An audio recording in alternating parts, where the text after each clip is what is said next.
life be lifing, but because people be peopling.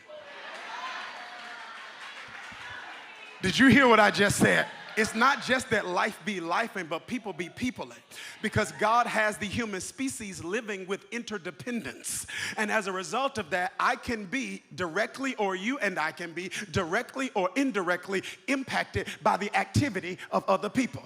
It means that some of the adversity that you and I experience isn't just tied to the decisions that we make. Some of the adversity that you and I experience is also tied to the decisions that other people make. As you got residents in this world, you're going to have to deal with some sort of adversity. He said, I want you to know that so that when it happens, you have peace. I want you to know that so that when it happens, you're not saying, this isn't supposed to happen to me. He said, I want you to know this because some peace doesn't just come through prayer. Some peace come through preparation. Some of us, I don't have time, but some of us would have more peace if we were more prepared. Come on and talk to me. I said some of us would have a little more peace. It's like if we was more prepared. So I'm telling you this so you have peace. As long as you have residence in this world, you're going to have adversity. Why? Because you live in an imperfect world, so life happens. It means that this world is not functioning according to the original intent of the Creator. Does that make sense? All of the created order is impacted. And as a result of that, life happens in ways we can't control or predict. Economic downturns, tornadoes that blow away everything you spent your whole life building. Tsunamis, unexplainable illnesses that come out of nowhere. Sometimes we got to deal with adversity because life happened. Then sometimes we got to deal with adversity not because we live in an imperfect world. Sometimes we got to deal with adversity not because life happened, but because we happen.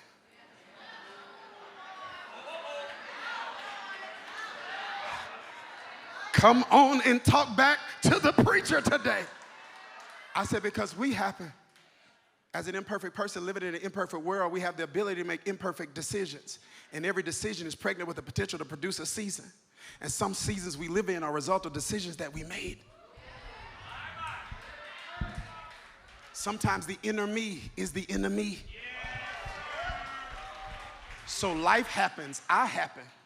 But then also, there's some adversity we deal with. This is where we're going to land today, because people happen. Yeah, sometimes we deal with adversity not because life be lifing, but because people be peopling. Did you hear what I just said? It's not just that life be lifing, but people be peopling. Because God has the human species living with interdependence. And as a result of that, I can be directly, or you and I can be directly or indirectly impacted by the activity of other people. It means that some of the adversity that you and I experience isn't just tied to the decisions that we make. Some of the adversity that you and I experience is also tied to the decisions that other people make. And so when other people are making good decisions, we can be blessed by the decisions that they make. But when other people are making bad decisions, we can be burdened by the decisions that they make. And this means you're going to hit a season in life where you become the victim of somebody else's imperfection, where you become detrimentally impacted by somebody else's dysfunction. And this is why I said this in the first service, but I just feel like I need to spin the block and say this one more time.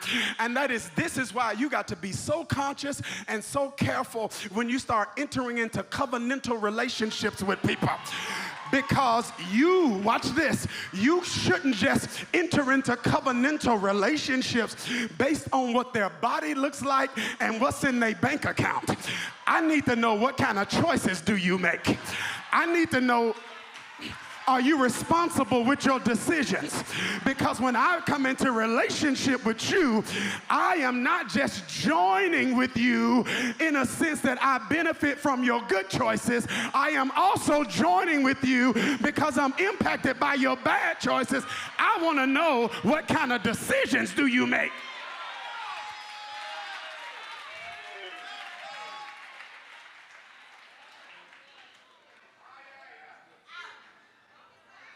We are impacted by the imperfections of other people. And it's one thing to navigate through a season of struggle because of what you did to yourself. It's another thing. I can handle it when I cause it. Who's gonna wave at the preacher and talk? Yeah, it's one thing to navigate through a season of struggle, and I did it.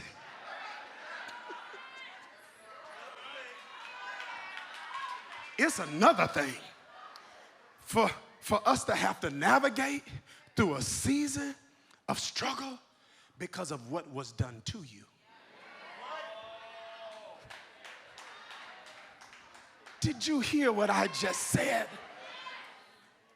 It can be uniquely upsetting, agitating, and unnerving when you experience the agony of injury from individuals who are not only doing it, but don't care.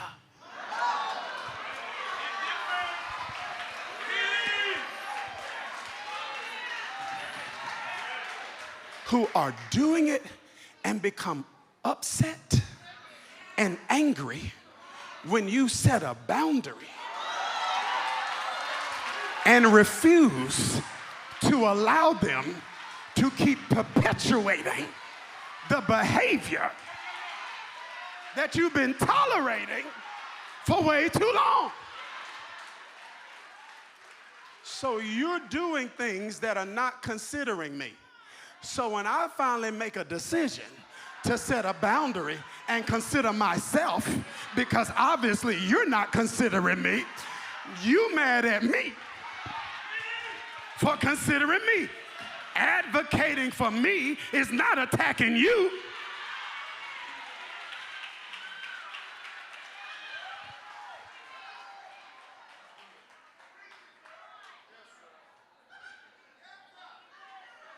You can be impacted by the activity of other people.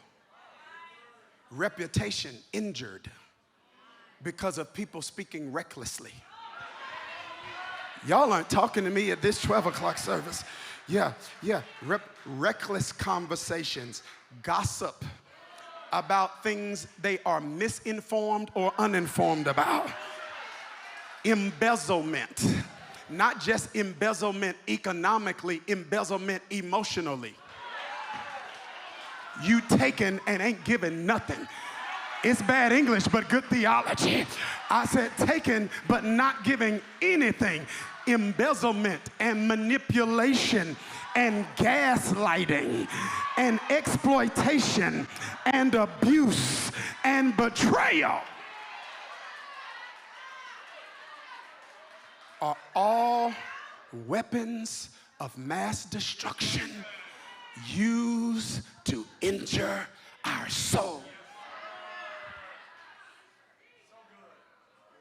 It is an inward wound, and those are much more difficult to deal with than outward wounds, because when I'm bleeding outwardly, I see it. But when I am bleeding inwardly, I don't. Injury is an inevitability.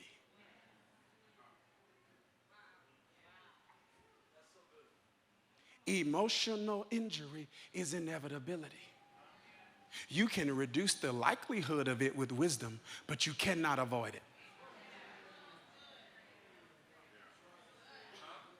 To avoid risk means to avoid love.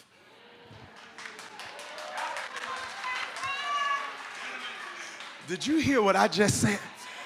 I said to avoid risk. To avoid risk means to avoid love, because you can't love without risk. Did you hear what I just said? I said you can't love without risk. Love is taking your heart out of your body and putting it on the altar of somebody else's actions. Did you hear what I just said? It means that what happens with my heart is no longer just based on what I do. What happens with my heart is impacted by what you do. Because love means I got to give you my heart.